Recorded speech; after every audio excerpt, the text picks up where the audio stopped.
Hi, good morning, everyone. I'm Pei from the Culture Academy. Hope everyone is coping well at home and making the most of your time at home.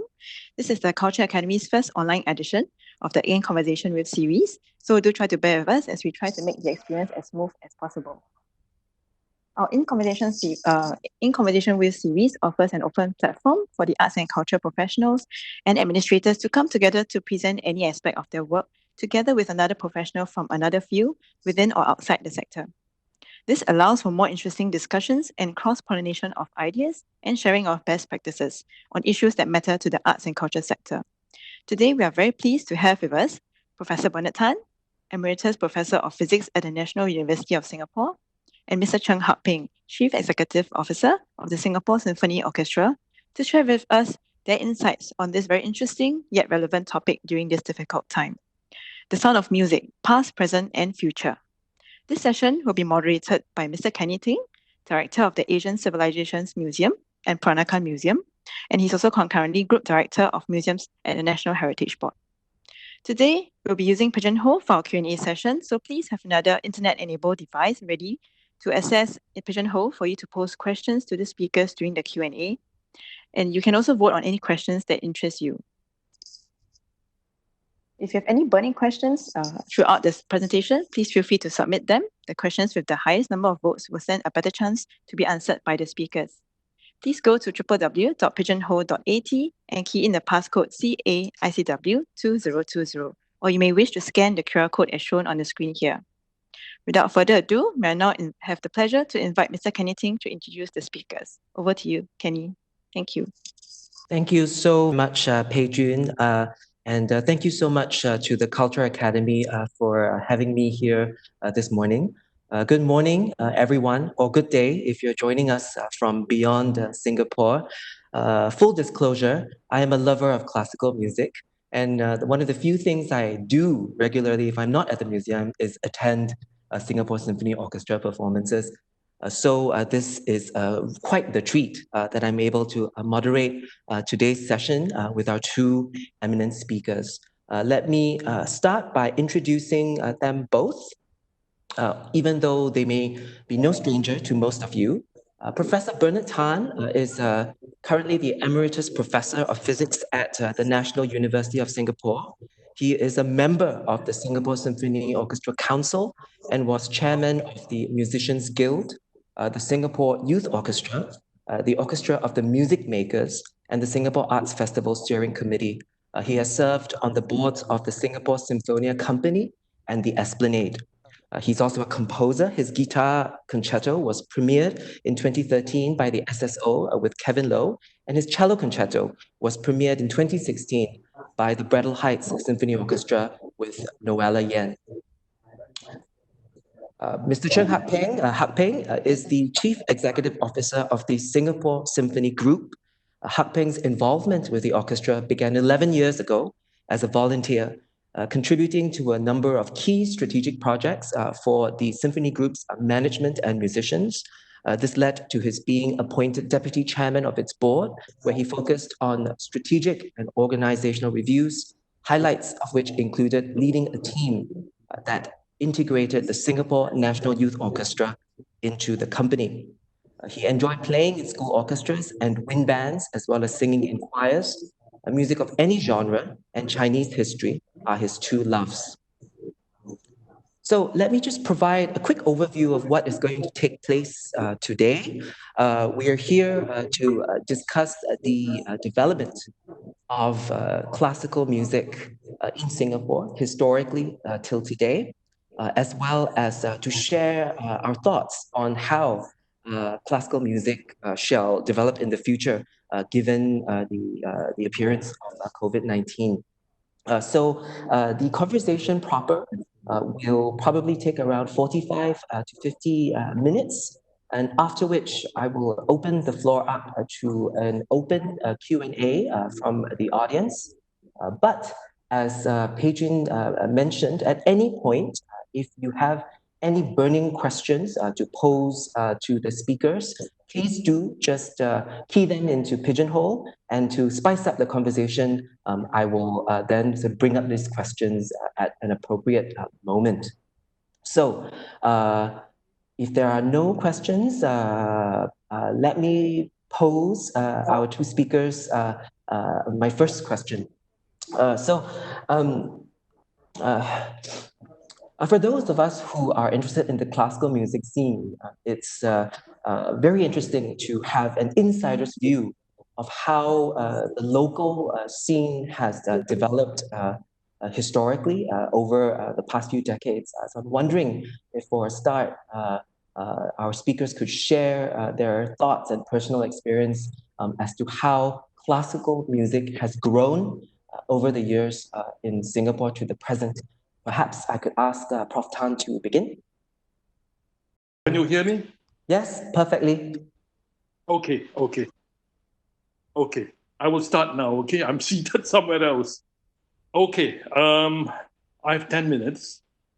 What I'll try to give a sort of potted history over the last, 40, 50 years.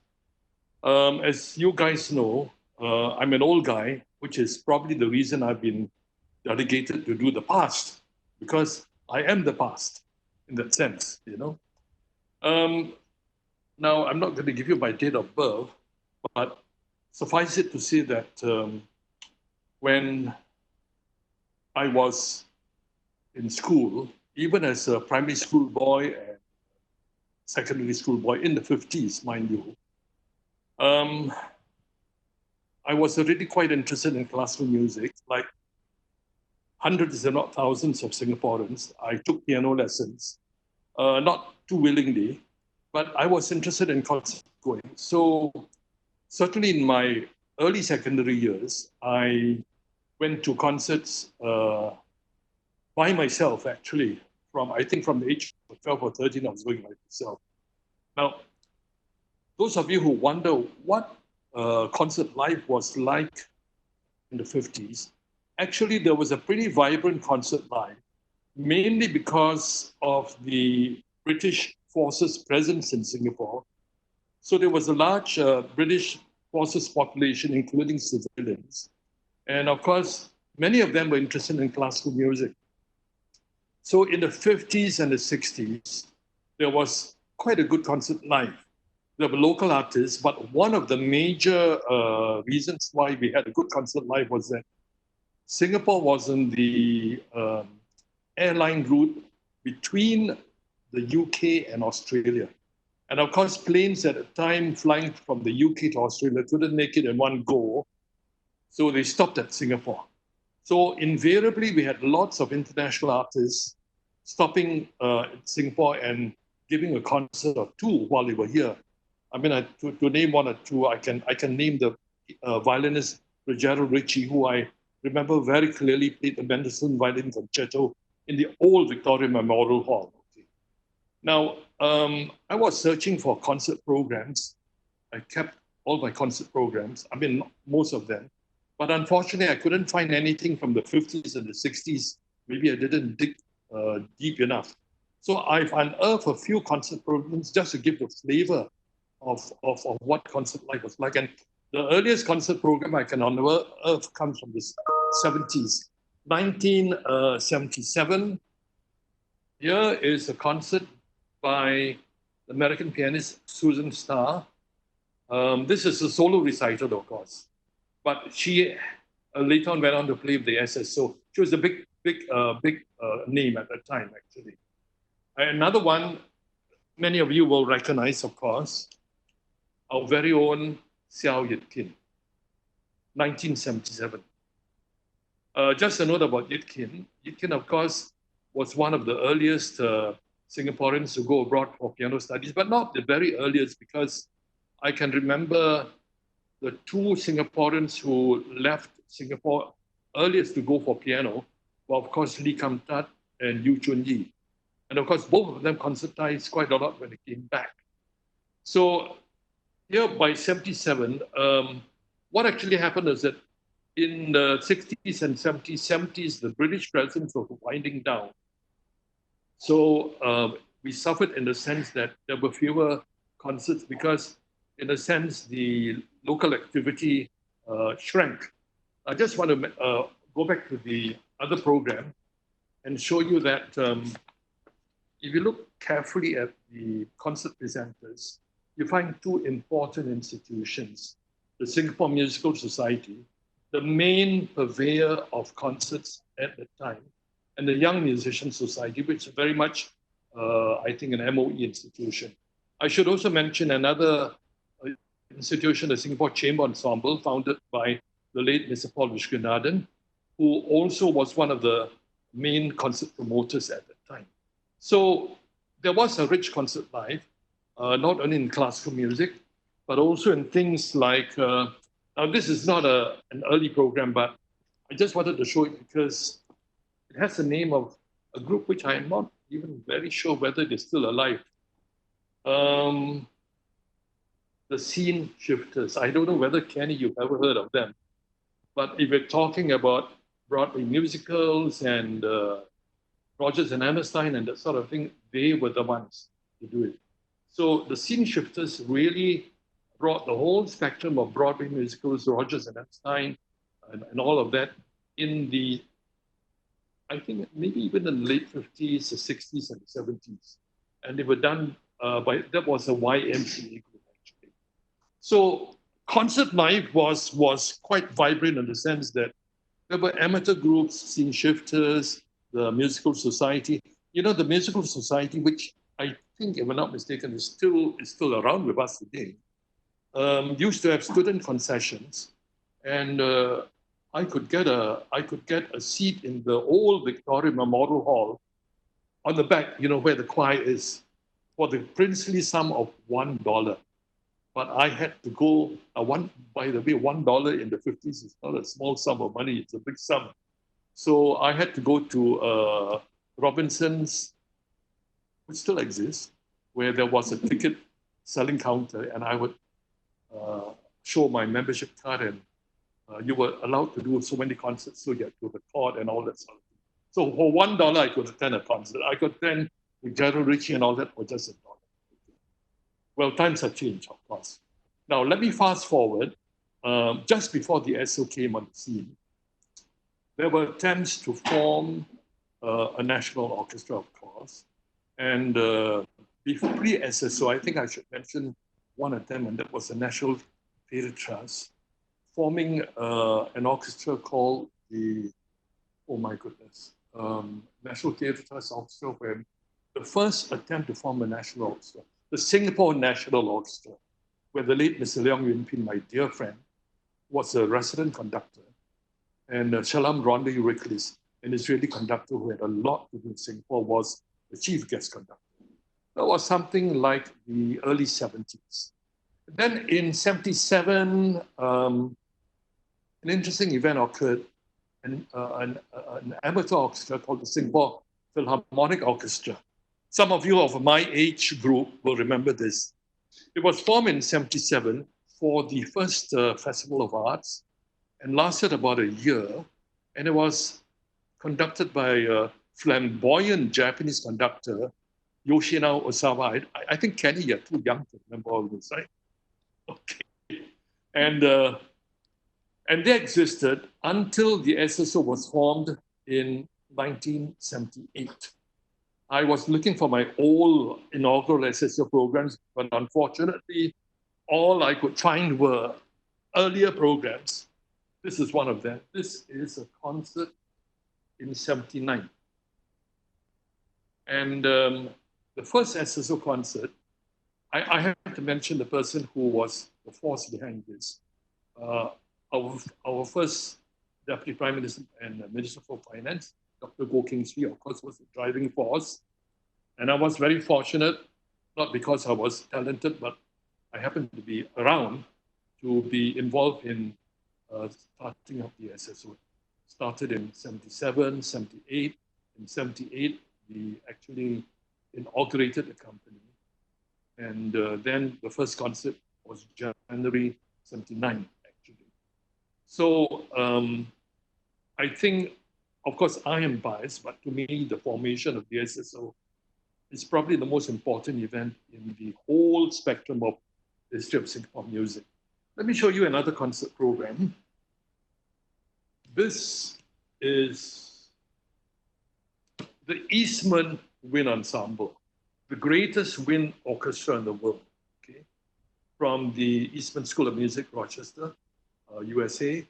And this concert was in '78. And there's an interesting perspective to this because when we were recruiting players for the SSO, string players were not so difficult to get because the tradition of string playing in the East was pretty strong.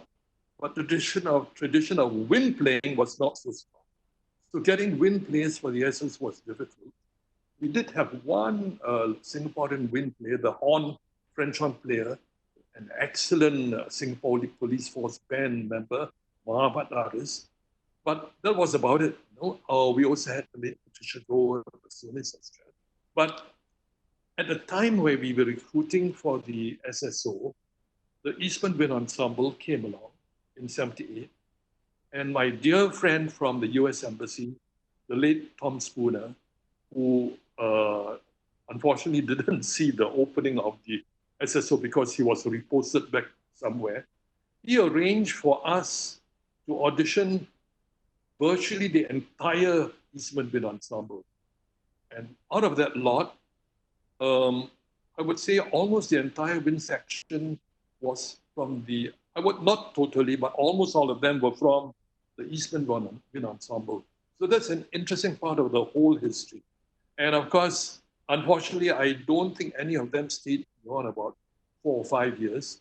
They're all fresh from music school, which is very, very unusual because, when you graduate from music school to be employed full-time as a professional is very unusual. But then these were unusual circumstances, and it was, without them, I think we would not have formed a wind section. And of course, we brought Chu Hui to Singapore. We didn't audition him, of course, because he already had a name in Europe. But he was judged by Dr. Goh to be good and sensible fellow. This is very important for Dr. Goh. And so we appointed him immediately. We also, of course, went through a series of hoops to recruit the concert master. We wanted Lee Pan Hon, and we brought him to Singapore twice, but somehow or other we couldn't arrive at an agreement. And then we did approach a number of other people, mostly Asians. But at the first concert that we had in '79, our redoubtable Lynette Seah was the acting concert master. And she's remarkable because she has served the SSO superbly for I don't know how many years. And I think she's just retired, but I think she's still plays with us.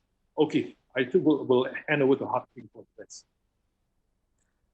Thanks so very much, Professor Tan, for sort of highlighting the vibrancy of the initial years of the Singapore classical music scene, and also for pointing out the sort of the backstory behind the formation of SSO and just how global that sort of the origins of SSO are. I have another disclosure. I am as old as the SSO because I'm born in 1978, the year that SSO was inaugurated. So Hak-Peng, I'm gonna ask you now to maybe dive deeper into the history of SSO, since Prof. Tan has said it is the most important thing to happen in our local music scene.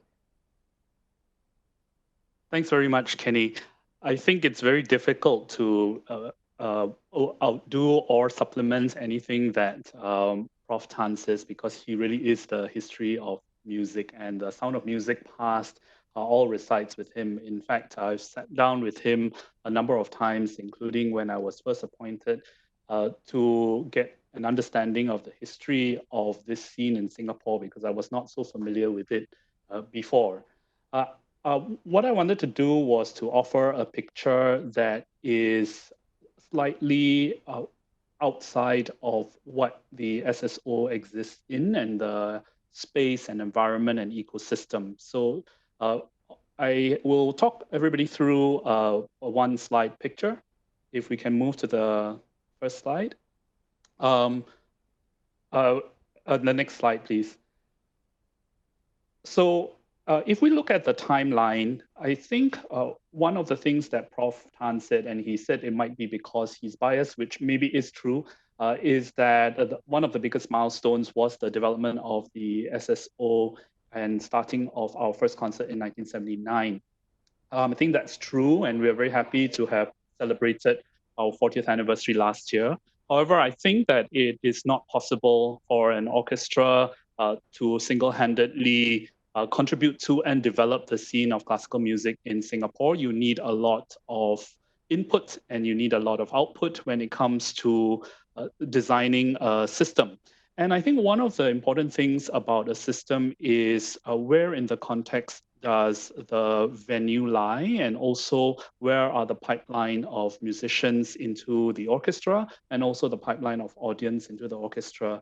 So I'd like to take everybody a little bit further back to suggest that over the long arc of Singapore history, we basically have been telling more or less a linear story, where in the 19th century there was a lot of chamber music activity and perhaps some activity with small orchestras found at the Raffles Hotel, etc.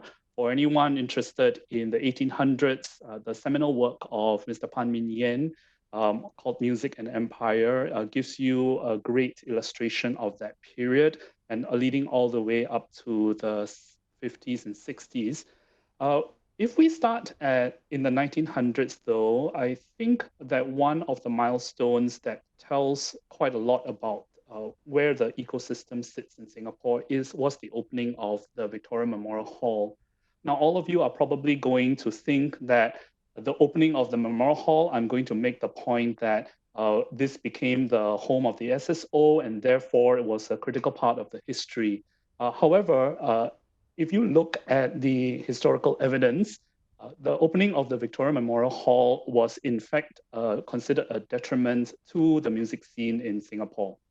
And this was because the construction of the Victoria Memorial Hall came with the demolition of the town hall as a music venue and the replacement of what was considered a acoustically inappropriate venue for music. And there were a couple of major figures in that part of history that repeatedly tried to start various forms of a orchestra in Singapore. And they tried to do so over the course of the last 2 decades of the 1800s. But basically, this had to stop because the town hall was where the string orchestras would perform. And there were large oratorios that were even performed there. Rossini's Stabat Mater, for example, with the Oratorio Society of Singapore. And when the town hall was demolished, all the activity had to stop. And when Victoria Memorial Hall was found to be acoustically inappropriate, there was no suitable venue to restart. And in fact, the music scene then limped along the 1910s and 20s until the late 1920s, and in 1930, we saw the formation of the Singapore Children's Orchestra and the formation of the Singapore Musical Society that Prof. Bernard Tan talked about. And these are good because they lay the foundation for what would eventually become things like the organizations like the SSO, the Youth Orchestra, etc. But there are a couple of milestones along the way that make for a classical music scene as rich as we have today in Singapore. You heard from Prof. Tan that we had difficulties recruiting for wind and brass players at that point in time.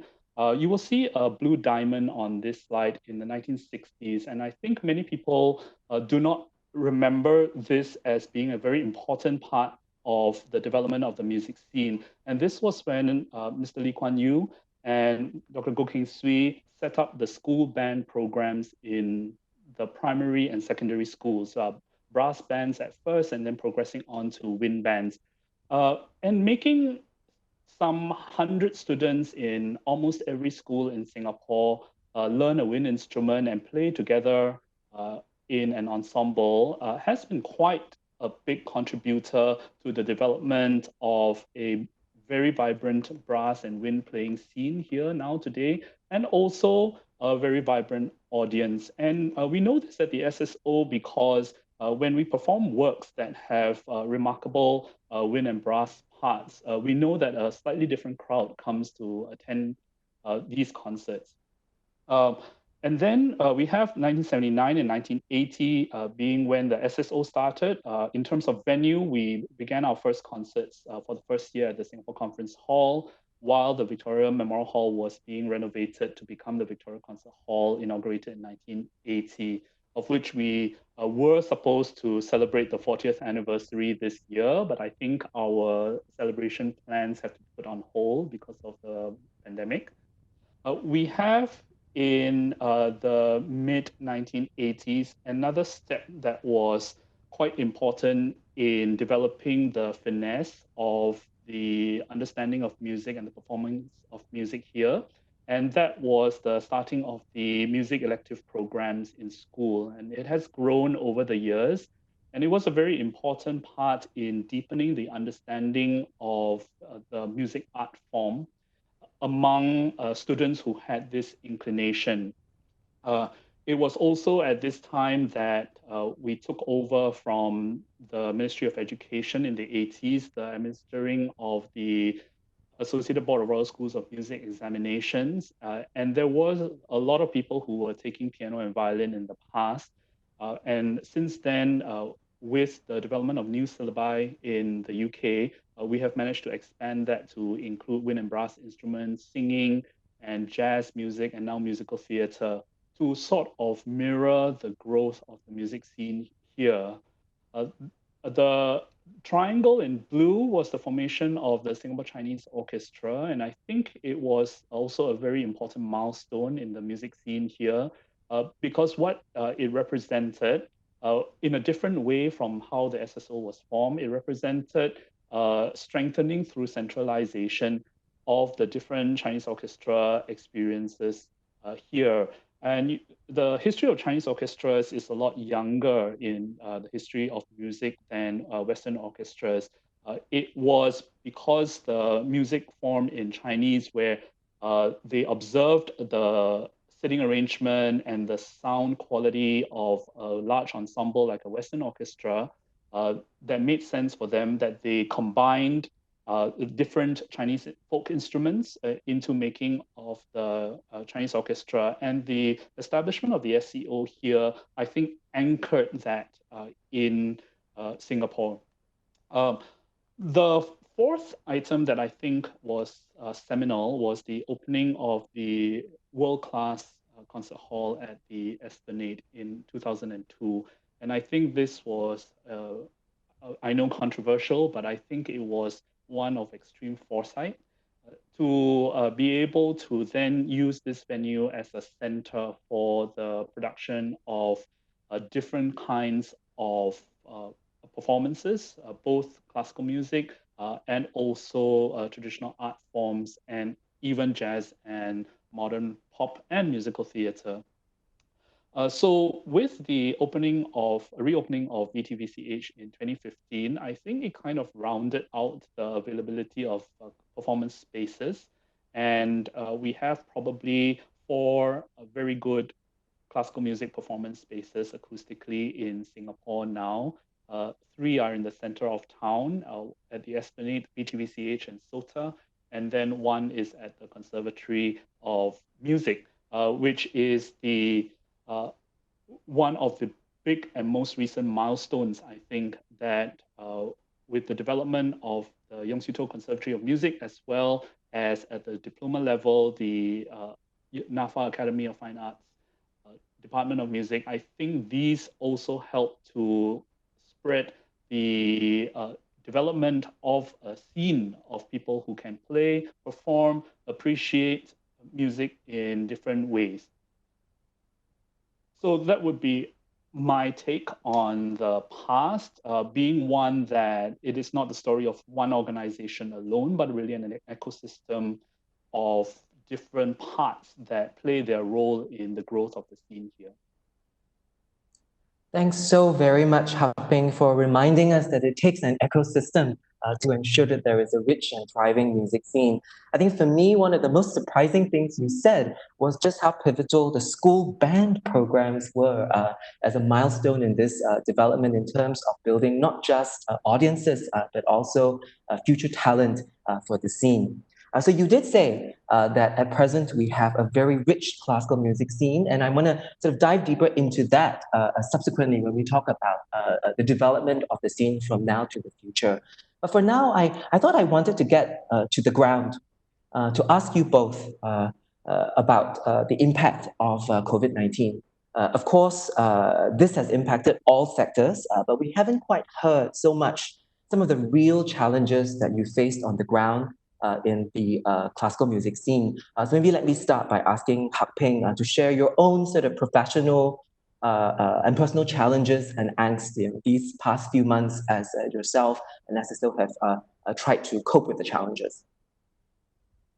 I think it has been a very, very big challenge for all parts of the organization. And I think one of the first that were impacted were the young people. So our youth orchestra, for example, being a national project of excellence and co-curricular activity was the first to be suspended. And I know everybody is aware that the Ministry of Education pays a lot of attention to the potential threat of the spread of the virus in schools, and inter-school activities in particular are considered quite challenging in this regard. And so this also affected our youth choir and our children's choir, and our adults choir were also had to have their rehearsal suspended. If you poke around the internet, you will see multiple very tragic stories about choirs that were hotbeds for the spread of the virus. Some journalists, I don't know whether with the right journalistic instincts or not, then linked the specific rehearsals to subsequent deaths of people who had participated in the rehearsal and then died of the virus. We think that the singing activity is quite risky, and the Ministry of Culture recently, just 2 days ago, issued a circular on singing in religious contexts as well, making the same point that there is high exposure there. So that's been quite challenging. All our concerts on the SSO side have had to be suspended. Initially, they were suspended because of the 14-day quarantine for our international artists to arrive. And then subsequently, when our understanding of the threat of the virus increased, we also suspended for the health and safety of our musicians and our staff and our audience. Just before we suspended activities, though, we tried to introduce a couple of measures that I thought maybe I can share some of these with our audience because they offer a glimpse as to what some form of the new normal might be. If I could have the photographs on the slides to be shown. Our first innovation, actually our innovations, we all have to thank the Ministry of Health because we track their advisories very closely. So the first thing that we did, we can't play the video because it lags a bit on WebEx, is that we introduced a no handshake rule. As you know, music is an extremely social activity, and the concertmaster and conductor shake hands and hug with the soloist, etc. So we had to change that to no handshakes. On the next photo, we were one of the first, I think maybe the first to perform after the rule on 1 meter spacing and 250 audience appeared. So I think the rule appeared on the 13th of March, and we had a concert at Gardens by the Bay on the 15th. And so this is what a Gardens by the Bay concert by the SSO looks like, with 250 people squeezed into a space meant for 5,000 to 6,000. So it's quite spacious and very enjoyable, actually. And then on the next slide, we also had an indoor concert where we implemented 1 meter spacing. At the Victoria Concert Hall, alternate seats doesn't give you 1 meter, so you have to put 2 to 3 seats on the either side, and also a row or two in front and behind. And then finally, for the musicians, we also have to space them out. It's quite a challenge actually because for our string players, for example, playing closer together increases the ensemble tightness, and we share stands, and we have to therefore give each musician an individual stand in order to be able to play 1 meter apart. So the orchestra cannot convene yet until maybe phase two-ish or three-ish, depending on what the regulations are at that point. But we're looking into this. We're looking into the possibility of performing with masks on. And we're also looking into hygiene issues with regard to wind and brass player who have to use their breath a lot during the performance. So this is a snapshot of what the virus has done for us. Prof. Tan, would you also have something to share with regards to how the virus has impacted your work or the music scene in general? Well, from my point of view, because musically my main activity is as a composer, it hasn't really impacted us a lot because, you know, composers are like writers. You work in the studio or you work by yourself. But of course, you want your works to be performed, so it does have an impact on what we do. Of course, you can, if you want, you can transit the writing works for electronic instruments and all that. But I, being a traditionalist, definitely would prefer to see. I mean, if you take a string quartet, for example, you know, people have set up the Zoom ensembles with even full orchestras. And as you know, our own Wong Kar-Chun is going to plan a Beethoven 9 using Zoom or whatever. I think that's good. It's a different mode of operation, definitely. And like any new mode of operation, it's got pros and cons.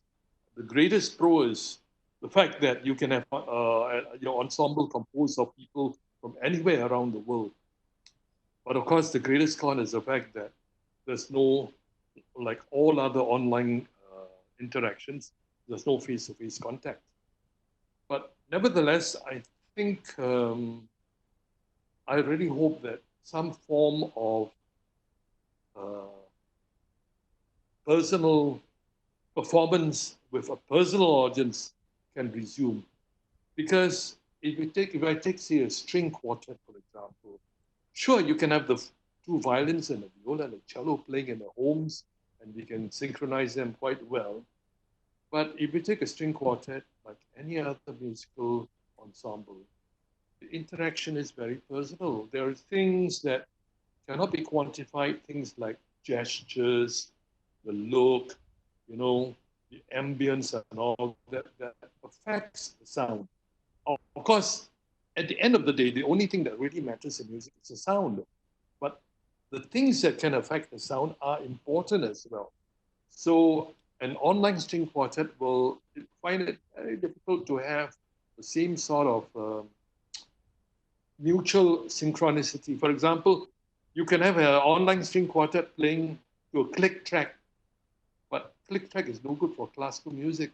So how do they do things like retard together, accelerate together, phrase together? These are really difficult things, but maybe technology will help us to mitigate that.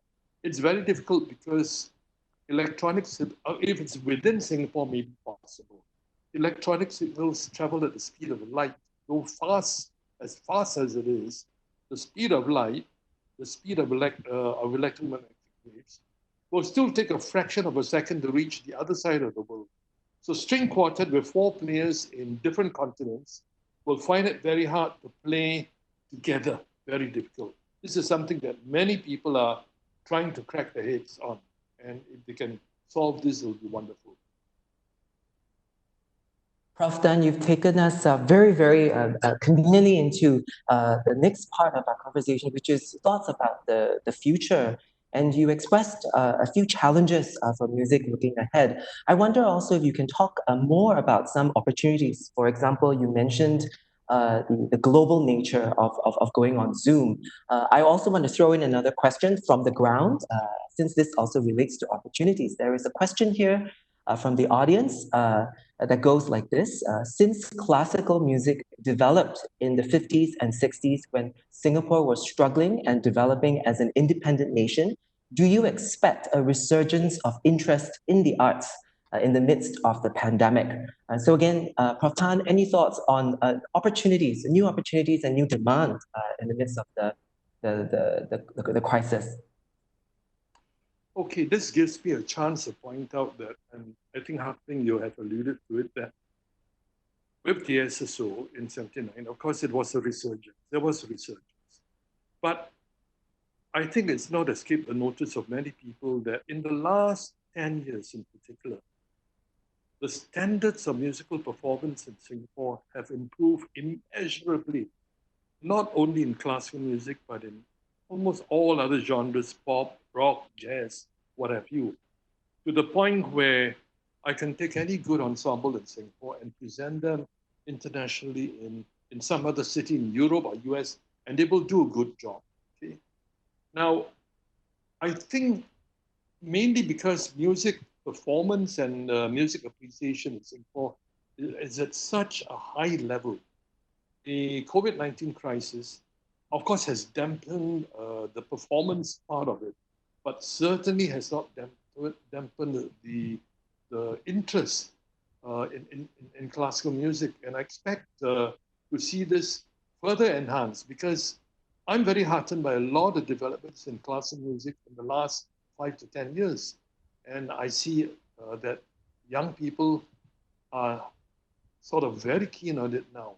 But it doesn't mean that classical music has to stay in the same kind of traditionalist systems that we have developed. And I would expect in the face of COVID-19, social distancing, we will find other ways to express classical, express music for the masses. And mind you, we are in a more fortunate situation than other art forms, because at the end of the day, classical music is sound, and that sound can be delivered electronically much more easily than visual effects or any other sorts of interactions. Thank you, Prof. Tan. What about you, Hak-Peng? What are your thoughts in terms of your own assessment of the richness of the musical scene right now, and how the virus could impact that? Well, I wanted to respond to something that Prof. Tan said, and also to this idea of resurgence of interest in the arts in the midst of the pandemic, which I think is a very important qualifier in this question. I have a backup slide. If we can show the slide on the digital season, what the SSO did when our live performances stopped is that we felt that our mission as a national orchestra was to keep up spirits alive and keep the going of music alive, the performance of music alive. And if people were going to be at home, we wanted to offer a wide range of choice. So if you go to the next slide, we launched, therefore, a 3-month digital season. And we wanted to keep people company at home. There are 4 days a week, you have something on offer from us, whether it's for archives or from a new YouTube premiere that we've not shown before. We have something for a wide range of our audience. As you know, as a national orchestra, we don't have a very focused customer segment, because different people in the country want different types of music and sound from us. So we included things, for example, supporting our local artists, replaying from our archives music by Singapore composers. For new audiences, we had classical music meditation by Jason Lai, which takes a piece of music and helps you meditate to it, which we thought people need the piece during these times. And also for children, we wanted to have something. We're launching that this weekend. And I think there was a resurgence of interest in the music and people taking up this offering for the next 3 months. So in the midst of the pandemic, I think yes. What I don't know the answer for is whether this resurgence of interest can be sustained after the pandemic is over, or if it's ever over, or if the work from home situation is reversed and people are going back to the office. We know people have more time now, and therefore they're lapping up things from here and also from around the world, including watching performances by the Berlin Phil and the Met Opera, etc. Uh, how much of this will continue online when people are back at work on weekdays, for example, and they are leading busier lives again? And how much of this will translate into a return to live performances in the concert hall? We are not sure. Hak-Peng, I wanted to sort of dive deeper into that, since today's discussion is about talking about what the future could be like for the classical music scene. We talked earlier, even before this session, on your thoughts on various aspects, various sort of success factors of the classical music scene now. May I ask you to just talk a little bit about the various aspects you feel are very strong about today's classical music scene, and how perhaps where perhaps you see these aspects going in the future? Sure. I think with Prof. Tan on the panel, I think it's very exciting because I know that he may have some views on some of these points as well. I thought maybe since we are in a Cultural Academy session, I can be a little bit more honest with our thoughts on where we are in the scene. To kind of frame the discussion, I have 4 bullet points, which can sort of guide us in how we can think about an evaluation of the scene here in Singapore today.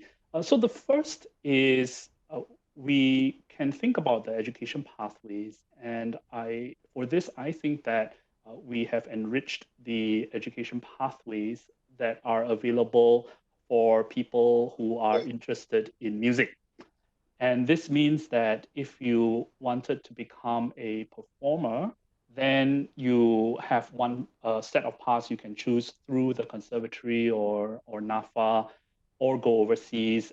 There is an option of going through SOTA if you wanted to do that at an earlier age. Where I think that we might be falling short a little bit, or where there's further room for improvement in terms of music education here, I think there are 2. So one is whether if we wanted to see a rich and vibrant Singapore music scene where we have more and more Singapore musicians become international stars, I think music education needs to start younger in a formal way. Many of the countries who are well known for classical music, such as China and Japan and Taiwan and Korea, music education at a high level starts when you are 10 or even younger. They have affiliate primary schools to conservatories to begin music training by a professional musician at an early age. I think that's one. The second shortcoming that we face here in Singapore probably has to do with the sharing of time. It is extremely difficult to lead a normal school child's life as it is, with the amount of homework and activities you need to go through. To become an artist at your top of your game, be it a painter, a sculptor, a musician, I think you need to dedicate time to your craft.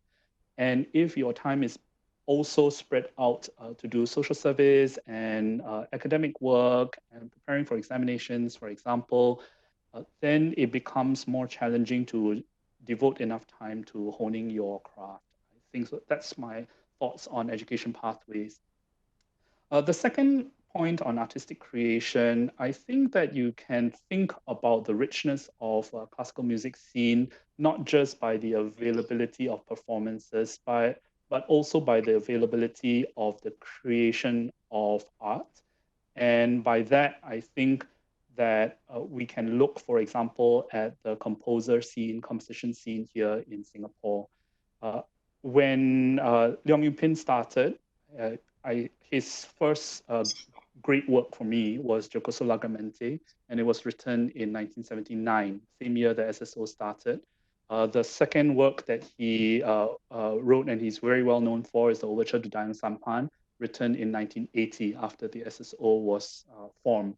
I don't know what are the reasons. There could be many factors, but one of them is the availability of the soundscape for a composer to hear the sounds that are possible and then to imagine beyond those sounds that are possible in order to write music in a compelling way.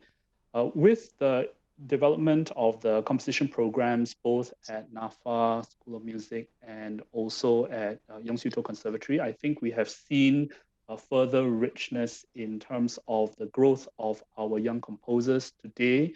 I think if you ask Prof. Tan, during his time, a lot of his writing is very good. It is also through his own self-discipline that he learned his craft, whereas now you have the structured modes of learning offered in an academic curriculum. I think we need more young composers who can write for orchestra and for classical music, and for them to have an imagination that is beyond the shores of Singapore. It's quite important to have a rich composition scene and a lot of local music that you can play. I think if you asked a young primary school student here to name a local composer, they might struggle to name a composer. And this is very different from the traditions of 200, 300 years, where if you go to somewhere in Germany, you ask a young child, they can probably name you Beethoven. They may not be able to sing you anything by Beethoven, but they know the name. And I think maybe we are not there yet for artistic creation. So that's also a yes, and also some room to grow. The music ecosystem, I think we have grown in terms of production capability. All our stage and sound professionals are growing tremendously. We still need different parts of the ecosystem. So for example, we don't have physiotherapists that understand the intricacies of how the muscles work and how to treat musicians who have chronic pain and afflictions arising from repetitive injury. We don't have musician and performance arts-based psychologists and mental health professionals who specialize in that area. These are just two examples.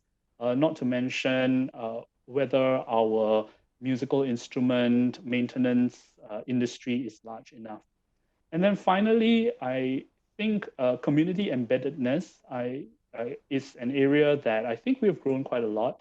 Many young people nowadays get quite excited when they hear about the SSO with the SNYO's outreach efforts and SEO's outreach efforts. Many people can name these three orchestras. I think further community embeddedness would be sort of simple benchmarks. For example, can someone young sing a Singapore composition? Name a Singapore composer. Are people interested in music other than by Beethoven and Mozart and Bach in classical music? And what is the role of the National Orchestra in growing this audience? So I think these are questions that we continually think about. Thank you very much, Hak-Peng. If both speakers don't mind, I'm going to open up the discussion to the floor because the questions have been coming in. Interestingly, since Hak-Peng, your last point was in relation to the community, there's the highest voted question I have here is somewhat related to that. Hi, Mr. Chng. Just now you mentioned that the wind / brass have different crowds of audiences. Would love to hear more about this. Who are these audiences, and do they also attend symphony concerts? Yeah, I think Prof. Tan also has a view on this. He was very involved in the scene.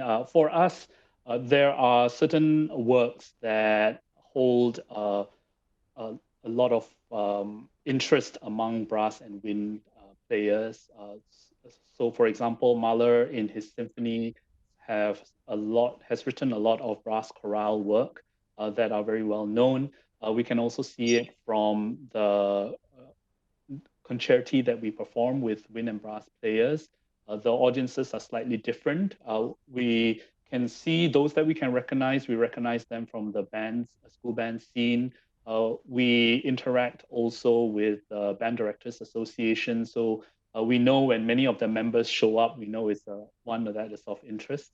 We also piloted an innovation 3 years ago, and we have repeated it last year as well, where for the SYF band competition, the wind and brass of the SSO will perform a demonstration concert for wind and brass pieces, including the set pieces that are assigned to the primary, secondary, and junior college bands. And these are have been full house both times. And so we know that there is a very large interest in wind band music among the community here. Prof. Tan will probably have something to say about it also. Prof. Tan, any further thoughts about the wind brass scene? Yes, yes. One of the really interesting things about Singapore music is that for some reason or other, the different genres are very separated and hardly interact. If I talk about the large genres about pop, rock, jazz, and classical, the interaction is minimal. Of course, some of us know each other personally, you know, but even within the sort of classical sphere, there are sort of subgenres like we talk about wind and brass. Of course, I was very glad, Hak-Peng, you mentioned in the mid-60s that Ms. Lee Kuan Yew and Dr. Goh Keng Swee started the school band movement, which you are right, this is something which I didn't pick up on, but it is important. The school brand, I was saying that the school brass band crowd, which started from the birth of the school band movement in the 60s, it's really, as Hak-Peng mentioned, a very important part of our musical history. And in fact, someone should actually write a history of school band music. You know, one of the more important ensembles which doesn't exist today, I don't know, Hak-Peng, you know about the teachers' band. Okay?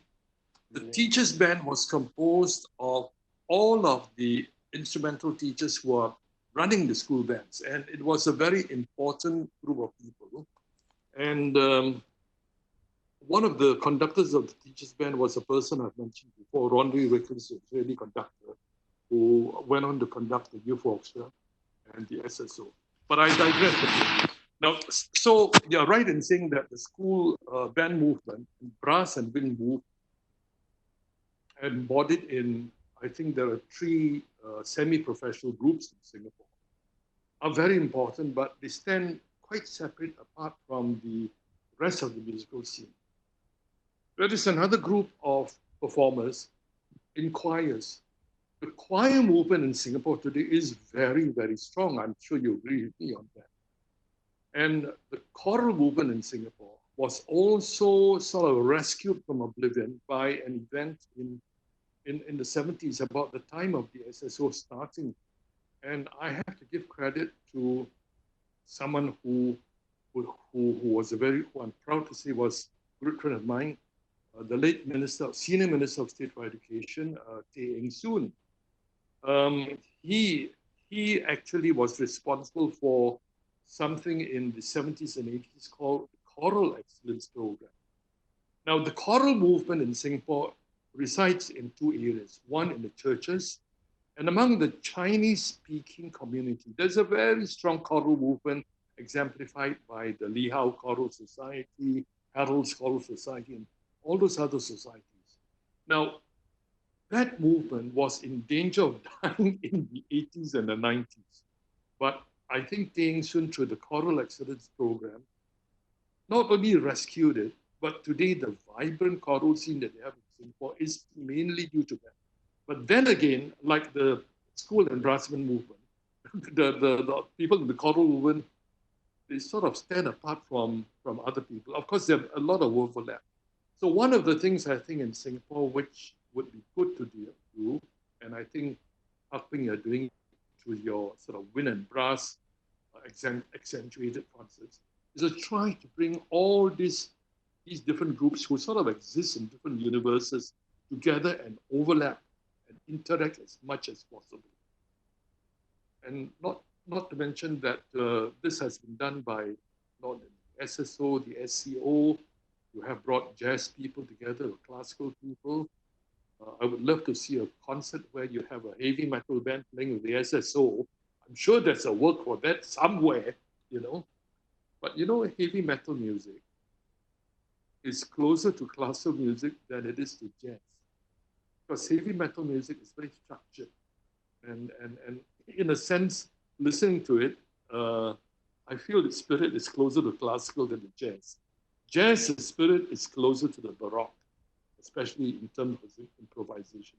But these are all pigeonholes that one should forget about. You know, music is music, and we should interact and be open-minded and listen to as many genres as possible.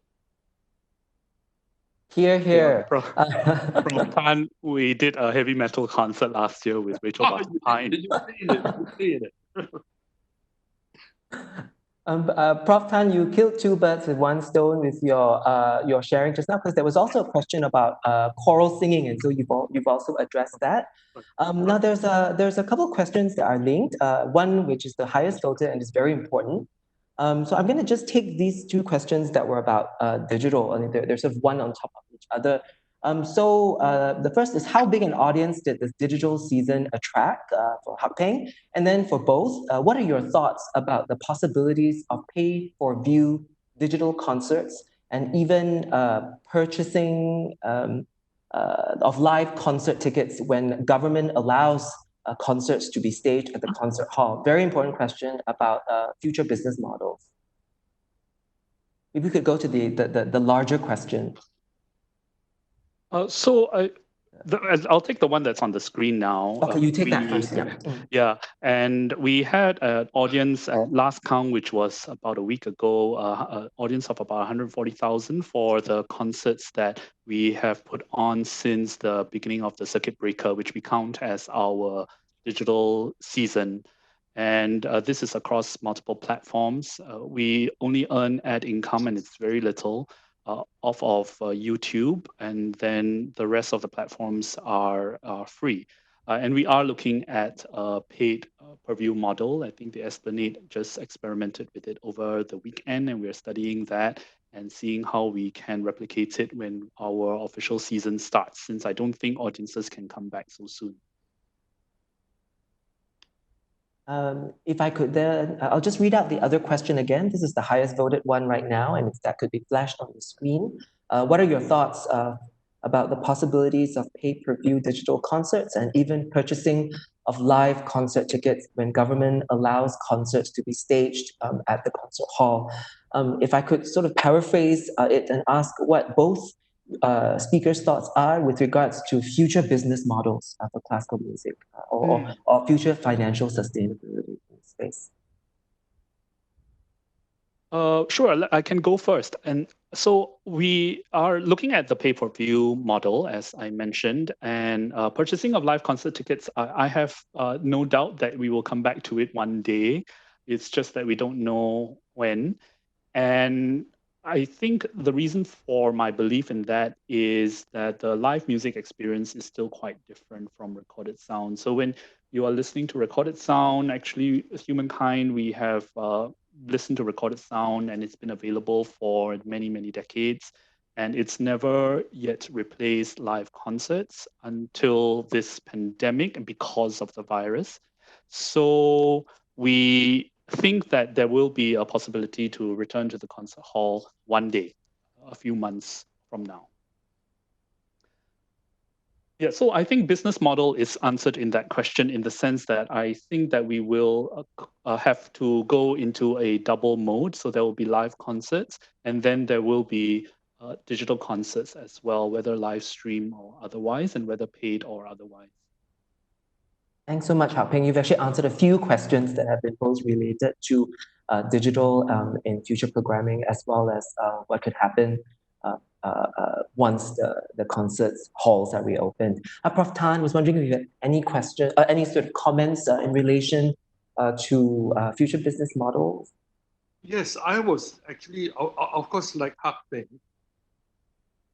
It's very hard to replace a live concert, being in the concert hall with a lot of people present, meeting friends and that sort of thing.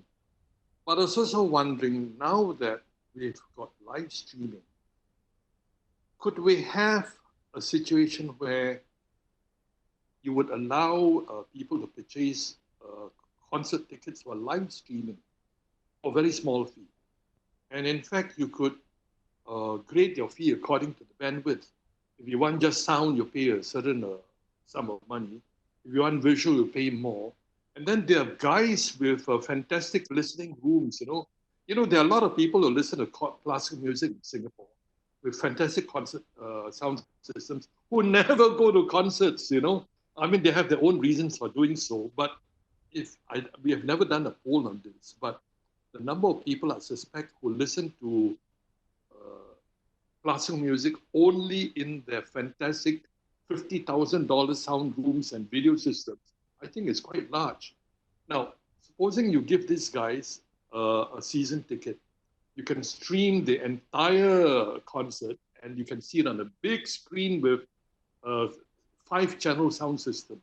And then would you do two things? One, you enlarge your audience to these guys, and B, I know revenue is not going to be significant, but you would increase your revenue.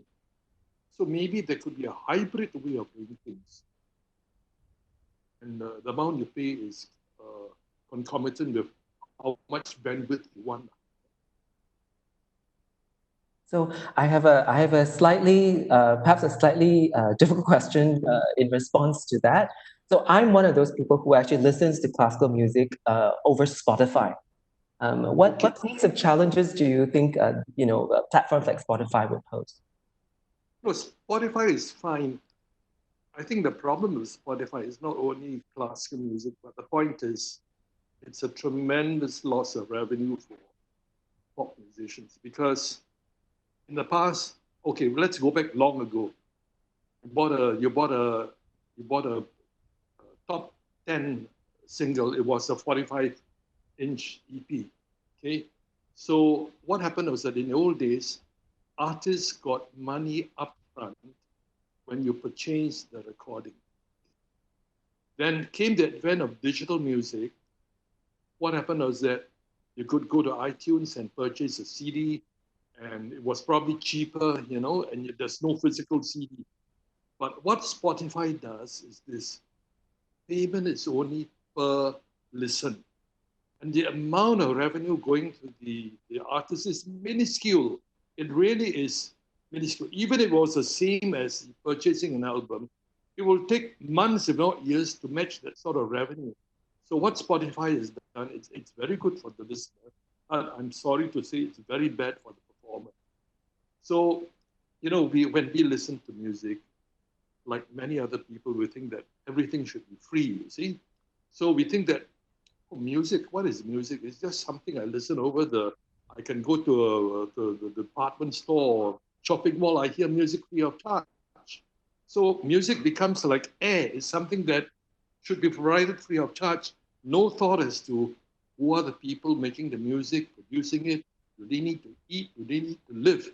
So like so many things in modern life, we don't even think of production.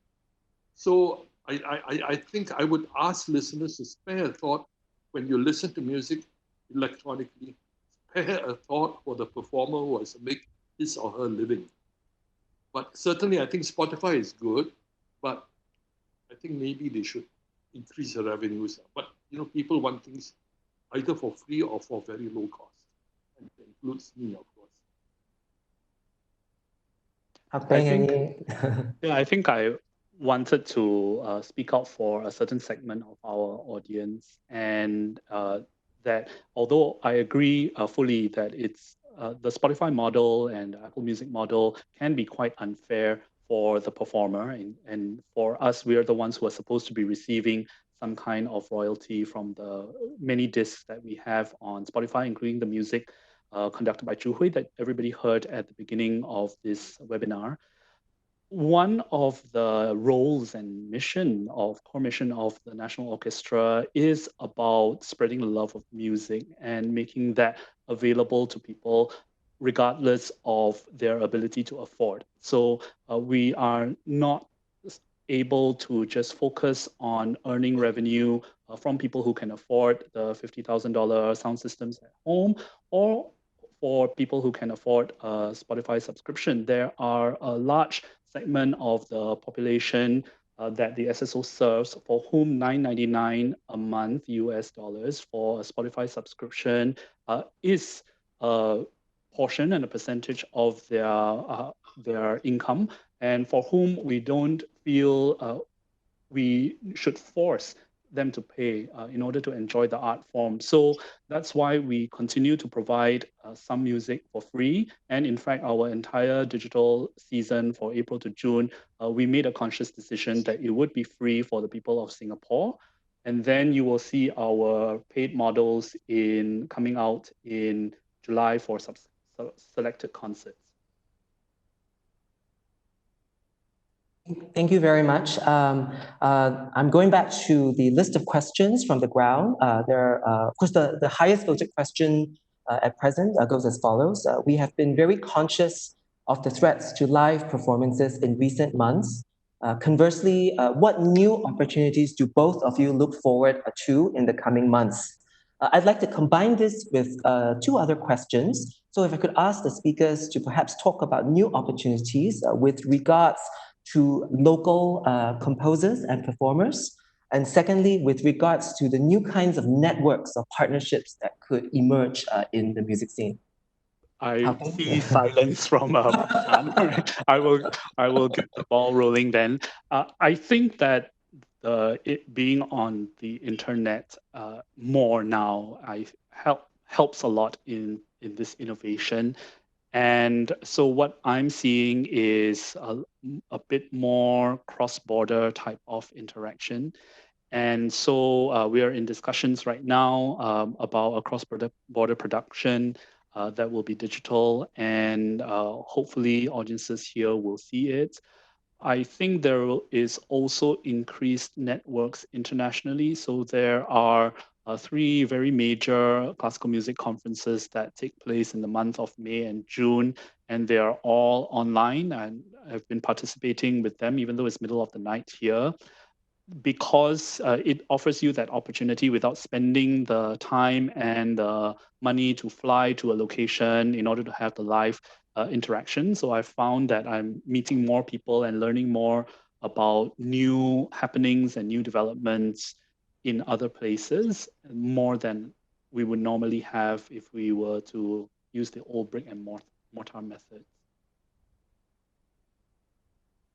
Prof. Tan, any thoughts? Okay.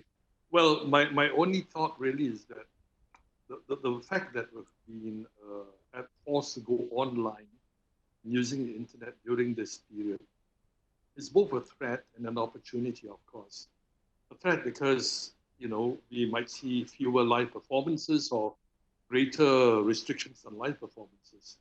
But what the internet presents us is the opportunity to shrink the world and to work with people who we normally would not work with under normal circumstances because they're 5,000 miles away.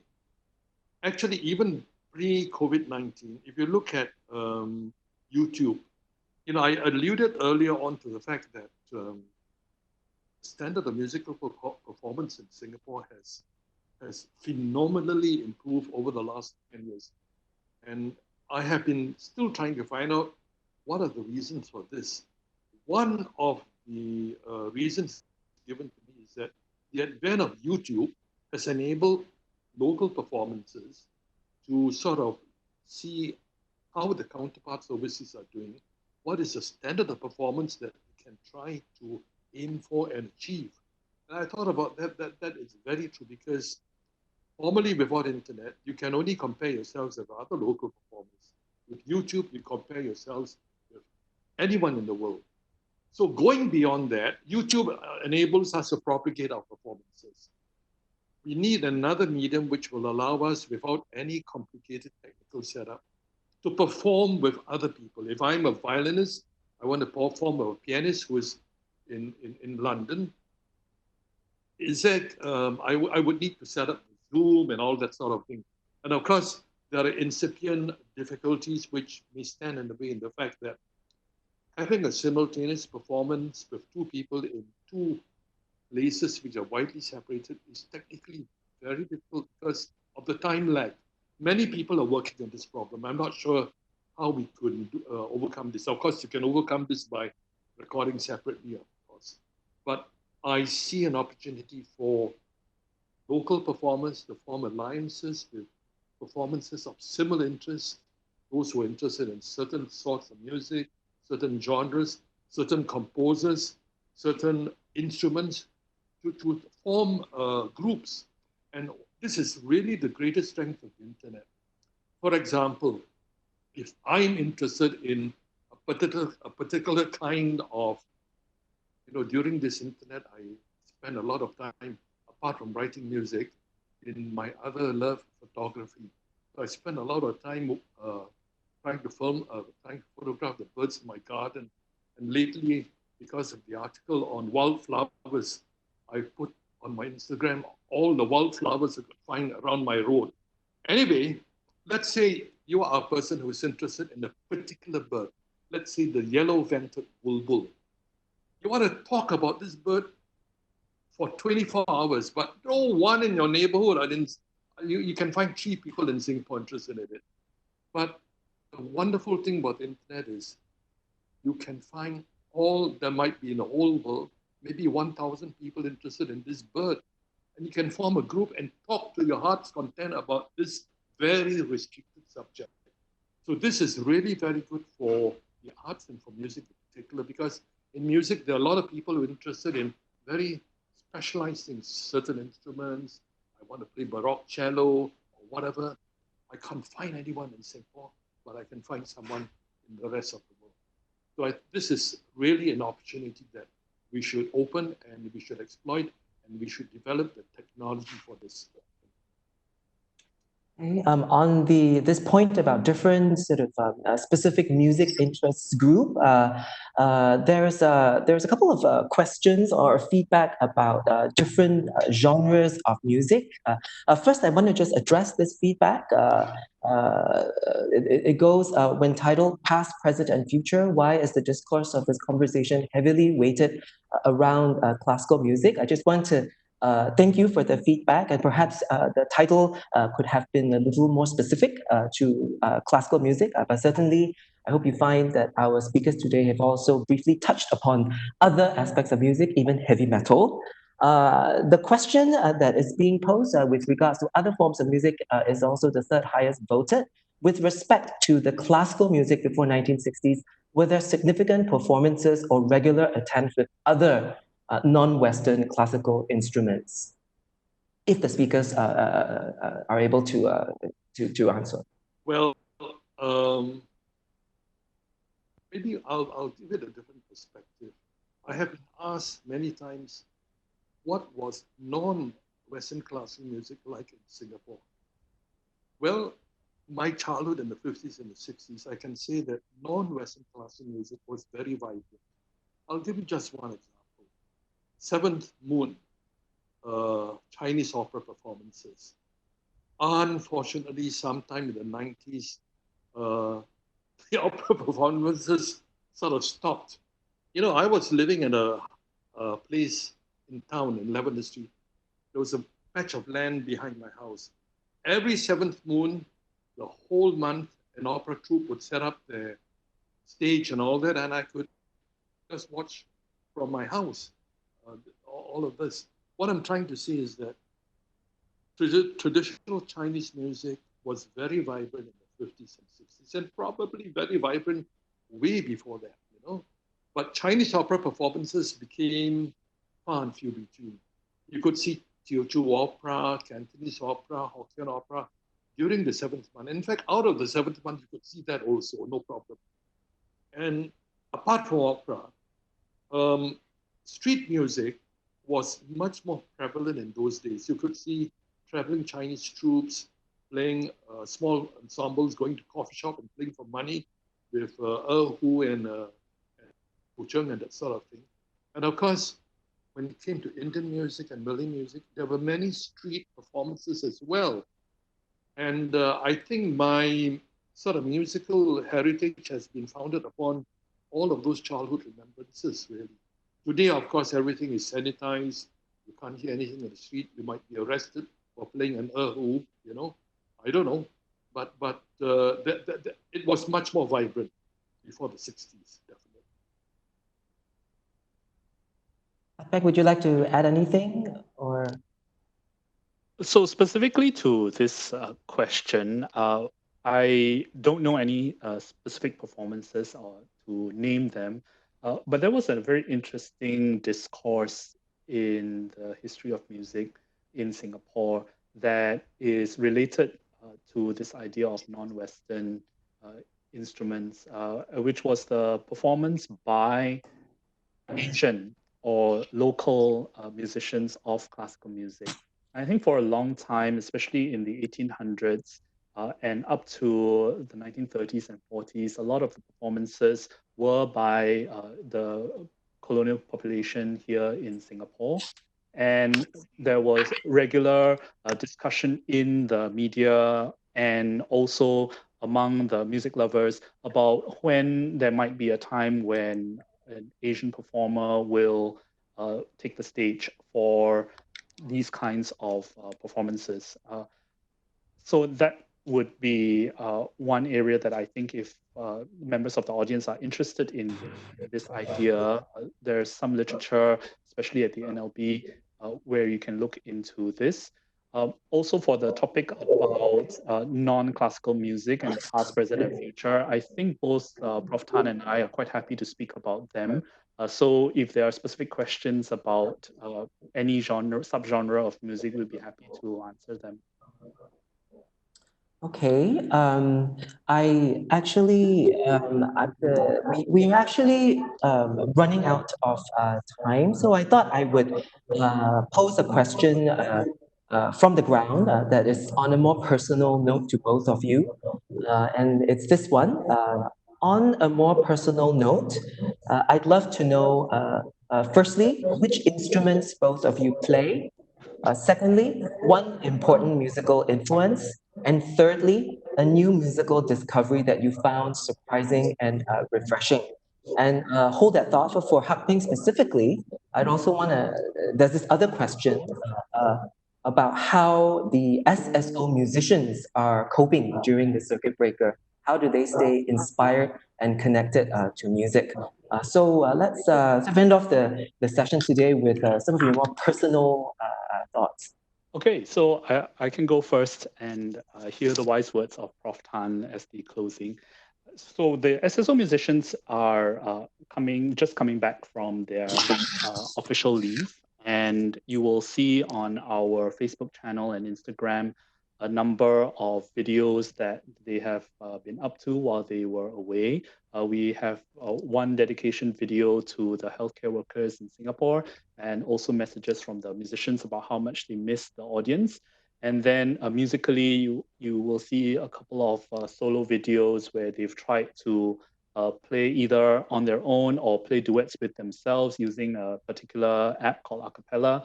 And these have been quite refreshing for me to watch. And I think they are very creative in the way that they have used their time when normally they would be participating in festivals or traveling outside the country to see the world, etc. But none of these activities have been made available to them. And they have instead produced more music for people to enjoy, which is wonderful. On the three questions here, so I note that the first question is in the present tense, so that would be none or computer keyboard, PowerPoint, and Excel, I think. I used to play a number of low sound instruments, so I started off on the tuba, and that answers my second question, which is the most important musical influence I've had, I think was my school band experience, and I come from the band system. And that was the soundscape that I knew. And then it was that led me to be interested in playing the double bass, which I took part in the Chinese orchestra. And that also added a different dimension to the kinds of music that I listened to. And then a new musical discovery that I found surprising and refreshing nowadays is that I did not know that you could play a duet with yourself using the Acapella app. And I've been quite fascinated with how people have started in the initial days of the circuit breaker by playing a duet with themselves. And the most recent one I saw was one of our musicians playing with himself 8 times. So there are 9 of them on the screen. I thought that was quite fascinating. Prof. Tan? Okay. I play the piano, not really well, but it helps me in composition. And maybe I'll combine this answer with number 3, new musical discovery. I don't know. I'm going to go back in time and go back in time to a time when I, believe it or not, I played the timpani in an orchestra. I think this was during the 70s. I was talking to the head of the NUS music department, a defunct music department, and expressed to him the desire to play the timpani. And he brought me immediately to the orchestra rehearsal room, gave me a 5-minute lesson, and said, "You're not bad. You come to tonight's rehearsal." And I have played, proudly I can say, I played the timpani part for things like Dvorak, 8th Symphony, that sort of thing. But I had a very short timpani playing career. But because of that, I played timpani in a concert by Guy, you know Robert Liu as an impresario, but Robert, of course, is an accomplished and excellent classical guitarist. And sometime in the 80s, he set up an orchestra to play 2 concertos, the Castelnuovo Tedesco and the Giuliani. And it was through his concert that this was a musical discovery for me. I fell in love with the classical guitar. I said I would one day write something for this instrument. I was so enthusiastic that I went back and wrote a piece for Robert. I gave it to him. He took one look at it and said, "Cannot be played." I said, "What do you mean cannot be played?" He said, "Oh, you know nothing about the classical guitar." Yeah, I said, "Don't you know that as a pianist, whatever you write for the piano cannot be played on the guitar, and whatever you write for the guitar cannot be played on the piano." That's an oversimplification, but there's a lot of truth in there. So I resolved that I would write this guitar concerto one day. And sometime in 2013, when I went to Yamaha, I bought a cheapest classical guitar, bought the cheapest tutor, locked myself up in the room for 3 months. And after 3 months, I found I could play grade 3 ABRSM guitar pieces very badly, of course, with wrong technique. And that really was a revelation for me to discover this new instrument. It's not a new instrument, it was new for my musical psyche. And so I was fortunate to write the guitar concerto, and even more fortunate to have the extremely talented Kevin Lowe played the Lan Shui and the SSO. And if you want something newer, believe it or not, I'm writing a harmonica concerto because I had always wanted to write something for the Chinese-speaking community, who I have many, many close friends there, but I'm not ready to write an Erhu concerto or Chng concerto, but it occurred to me that the harmonica is very close to the Chinese-speaking community for many reasons. And therefore, I am right in the midst of writing a harmonica concerto. I found a player, and hopefully I can get a performance either later this year or next year somewhere. Okay, important musical influences. I think, of course, like everyone forced to learn piano, I suppose that influenced me. But also all of those other things that I mentioned about the street music from Chinese and Indian and Malay street groups really must have influenced me a lot someday. Thank you. That's all. Since we're in this sort of a personal space, I wanted to ask both our speakers today if you have any sort of last words, any sort of call outs you want to make to our audience before I do a roundup. Prof. Tan? Well, very simply this. We always think ourselves as musically not the best. We're behind other countries. Let me appeal to my audience, performers and listeners. Singapore music is at a level which can present itself internationally. in almost any genre. We don't have to be ashamed of our standard of music. So let's present a face to the world which is confident and bold and prepared to show the world what we can do. Hak-Peng? Sure. I will make a pitch for the musicians in our community. And I think in particular, the freelance musicians have been suffering quite a lot during this time.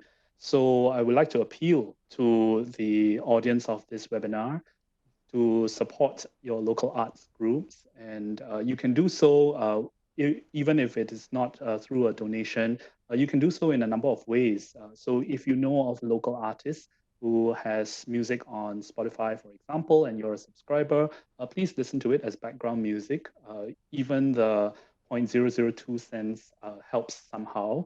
And if you know of a local artist who is putting on videos on YouTube, please help them out by watching it, by liking it, and sharing posts on Facebook. Those are very simple ways that you can help our musicians and music groups here in Singapore. And finally, you will start seeing performances come back from different groups, and whether they're online or not. I've noticed that some of them offer you either to take a free ticket or to pay $5 or $10. Have a think, and if you can, pay $5. And I think in particular, the series that's put on by the Esplanade, the $5 goes direct to the artists, and you can help them out through this very difficult time. So do support the arts and do support music in Singapore. I think that we are growing from strength to strength, and we can only do so because of the audience's support for what musicians do here. Thank you very much to both our speakers this morning. If I may sum up, there were two key things that I thought I learned today. The first was that Singapore's local music scene in all genres is really rich. It's at an international standard, and it's something that we should all be very proud of. Certainly, personally, also since I was born at the same time as SSO, I have certainly grown to deeply appreciate the quality of the SSO's performances, and I'm very happy to say that I support SSO very wholeheartedly. The second thing that I think I've learned from this session is that I think we're going, in terms of performance and in terms of viewing, we're going on a hybrid model looking ahead. The virtual is here to stay, even as we cautiously open up our concert halls and performance venues to live performances. So in this sort of hybrid space, while there are no clear answers yet, we're all experimenting. We'll have to sort of experiment with new kinds of models for business and sustainability. We'll have to experiment also with new kinds of alliances and partnerships within our genres, but also perhaps outside, together with other kinds of music, and also maybe other kinds of art forms like the visual arts, the museums, and so on. But within this space, increasingly also alongside the institutions or the government supporting the individual performers, the individual himself or herself also needs to find a greater initiative within his or herself to reach out, to find new partnerships, new groups that relate to his or her interest group in order to sort of further their professional development and their career. So lastly, I want to just echo both speakers' appeal to the audience to please support as much as possible performances and by our our local composers, performers, musicians, by our local music groups, because more than ever, I think this is necessary at this point. I would now like to ask the audience to do a sort of a virtual applause for our two eminent speakers for their very candid and very sort of a very exciting sharing. Please also join me in giving a virtual applause to the Cultural Academy for taking a leap to doing this first webinar online. Bravo. And also join me in giving yourselves, the audience, an applause for really participating so actively with your feedback and your questions on Pigeonhole. So bravo to us all. And I'm now going to hand the floor back to the Culture Academy for some last administrative notes. Thank you. Thank you, Kenny. Ladies and gentlemen, thank you for all your questions. I think you will agree that it has been a very engaging session this morning, and we hope that you have gleaned fresh insights and key takeaways. We would like to take this opportunity to also thank our speakers and moderator for sharing their insights and their robust discussions with us today. Yes, it is really a different experience for all of us, speaking to so many people remotely. But this pandemic has already accelerated digitalization in various forms, and also our cultural institutions have stepped up to launch many digital offerings for people to access. Example like what Hak-Peng mentioned earlier, the SSO digital season. So please do support as well. And yeah, there will be many challenges as we adapt to the new normal, but I'm sure we will all emerge stronger and more resilient and also more creative. Well, we have come to the end of today's online In Conversation With session. Before you leave, we would appreciate if you could provide us with your feedback for today's webinar, please. You may access the feedback form via the Pigeonhole platform or scan the QR code as shown on the screen here. If you would like to find out more about the Culture Academy programs, please also visit cultureacademy.sg and you may check out our past events and resources that may interest you. Well, thank you for joining us today and stay tuned for the Culture Academy's emailer on our next In Conversation With webinar. In the meantime, please take care, stay safe and healthy. Thank you.